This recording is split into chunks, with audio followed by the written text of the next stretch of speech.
अमेरिकेत ट्रम्प विरोधात मोठं आंदोलन.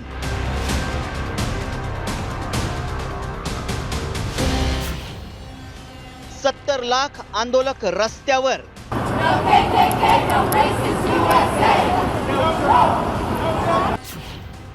ट्रम्प विरोधात आंदोलन नेमकं कशासाठी?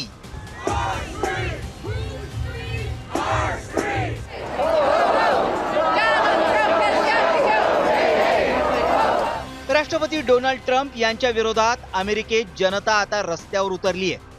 आंदोलनकर्त्यांनी अमेरिकेत 2600हून अधिक ठिकाणी ट्रम्प विरोधी रॅली काढली. या रॅलीत जवळपास 70 लाख नागरिकांनी सहभाग घेतला. नेमकं कशासाठी होतं हे आंदोलन पाहूया. राष्ट्रपती डोनाल्ड ट्रम्प यांच्या कार्यकाळातील हे तिसरं मोठं आंदोलन आहे. या आंदोलनाला नो किंग्स प्रोटेस्ट नाव देण्यात आलंय. ट्रम्प प्रशासन हुकुमशाहीच्या दिशेनं वाटचाल करत असल्याचा आरोप आंदोलनातून करण्यात आलाय. तसंच आंदोलनकर्त्यांनी लोकशाही, न्याय आणि सत्तेच्या गैरवापराविरुद्ध आवाज उठवलाय.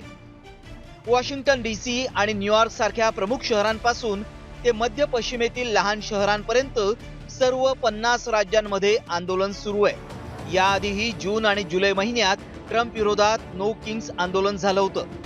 स्थलांतरितांना हद्दपार केल्यानं आणि गरिबांच्या आरोग्य सुविधेत कपात केल्यामुळं वॉशिंग्टन, लॉस एंजेलिस आणि अनेक रिपब्लिकन शासित राज्यांमध्ये लोक रस्त्यावर उतरले होते.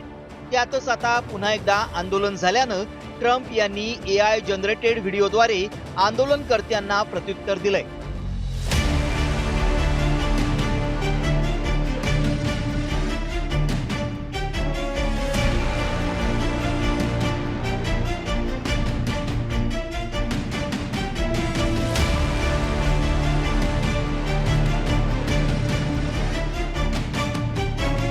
सेकंदांच्या या व्हिडिओमध्ये ट्रम्प मुकुट घालून लढाऊ विमानाच्या पायलटच्या रूपात दिसतायत. याच विमानातून आंदोलकांवर विष्ठा फेकण्यात आल्याचं व्हिडिओमध्ये दाखवण्यात आलंय. मुळात नो किंग्स आंदोलन हे अमेरिकेतील वाढत्या हुकुमशाही विरोधातील नागरिकांचा एल्गार आहे.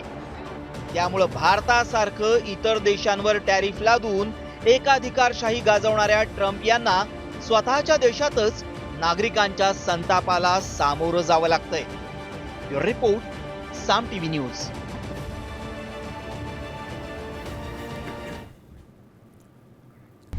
आता isakal.com आहे देशातील नंबर 1 ची मराठी न्यूज वेबसाईट. प्रत्येक अपडेटसाठी isakal.com ला नक्की भेट द्या.